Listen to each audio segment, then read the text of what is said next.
हाँ, आज हम बात करेंगे कि other experimental method to study the chemical kinetics. Chemical kinetics की जो स्टडी की जाती है वो वॉल्यूमेट्रिक एनालिसिस से अपन कर सकते हैं। इसके अलावा किसी भी रिएक्शन की जो केमिकल काइनेटिक्स की स्टडी है वो अदर मेथड से भी अपन कर सकते हैं। तो कौन कौन से मेथड हैं जिनसे अपन केमिकल काइनेटिक्स की स्टडी कर सकते हैं? तो जैसे एक है अपने पास कंडक्टोमेट्रिक मेथड, एक है अपने पास पोटेंशियोमेट्रिक मेथड, और नंबर थर्ड लेंगे अपन वॉल्यूमेट्रिक मेथड, और नंबर फोर होगा अपना पास स्पेक्ट्रोफोटोमेट्रिक मेथड। तो इन मेथड से भी हम किसी रिएक्शन की काइनेटिक्स की स्टडी कर सकते हैं। तो फर्स्ट लेते हैं आज अपन कि कंडक्टोमेट्रिक जो मेथड है इससे कैसे अपन केमिकल काइनेटिक्स की स्टडी कर सकते हैं। ठीक है, तो फर्स्ट बात करें अपन तो कह सकते हैं कि कंडक्टोमेट्रिक जो मेथड है, this method is employed for such reaction in which number of ions increases और डिक्रीजेस।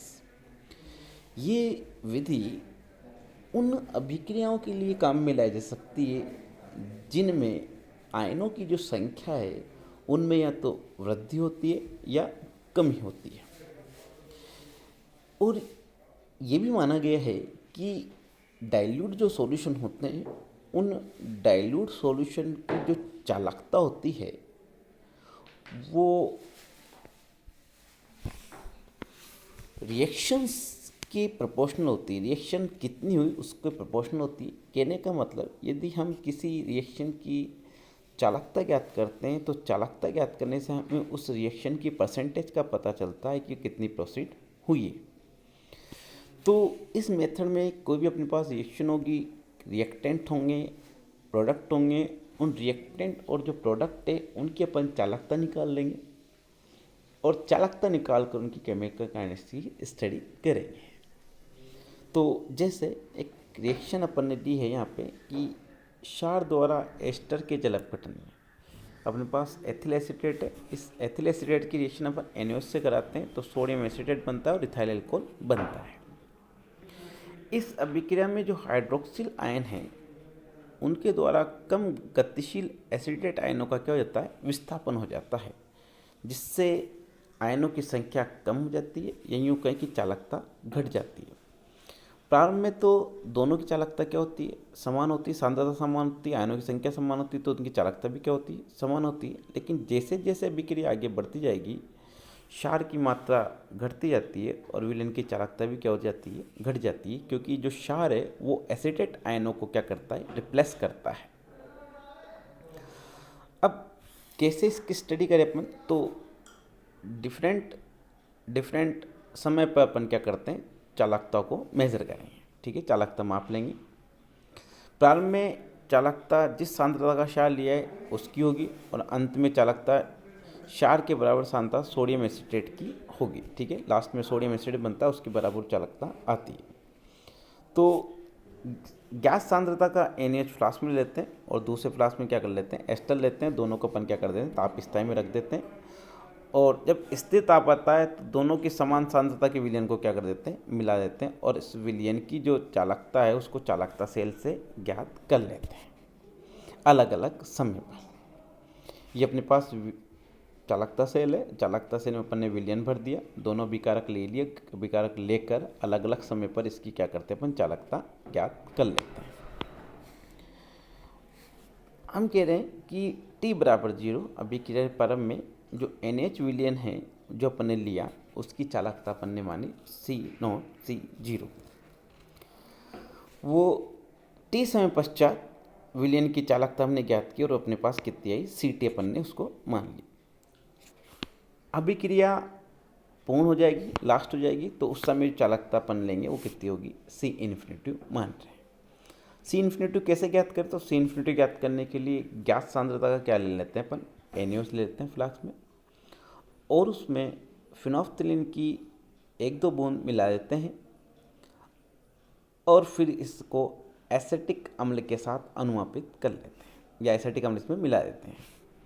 जब विलयन का गुलाबी रंग गायब हो जाए या रंगीन हो जाए तो इसकी चालकता अपन ज्ञात कर लेते हैं।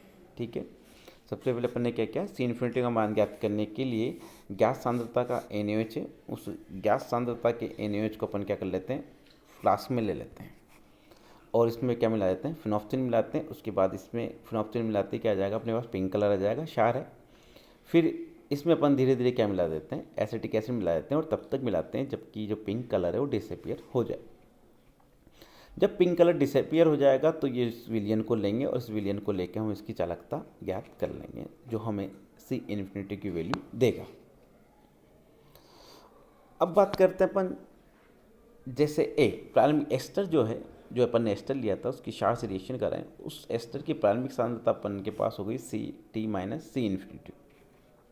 एक्स एस्टर का जो भाग अपघटित हो गया उसकी बात करें तो वो हो जाएगा अपने पास C0 माइनस Ct। ए और एक्स की अपने पास वैल्यू है, उस ए और एक्स की जो वैल्यू है इनसे अपन ने क्या निकाल ली, ए माइनस एक्स निकाल सकते हैं। ए माइनस एक्स जो होगा अपने पास आएगा C0 माइनस सी इन्फिनिटी। अब ये अपने पास वैल्यूज़ आ गई। इन जो वैल्यूज़ हैं अभिकारक जो सांद्रता हैं, इन सांद्रता को अपन सेकंड ऑर्डर रिएक्शन के व्यंजक में रखते हैं।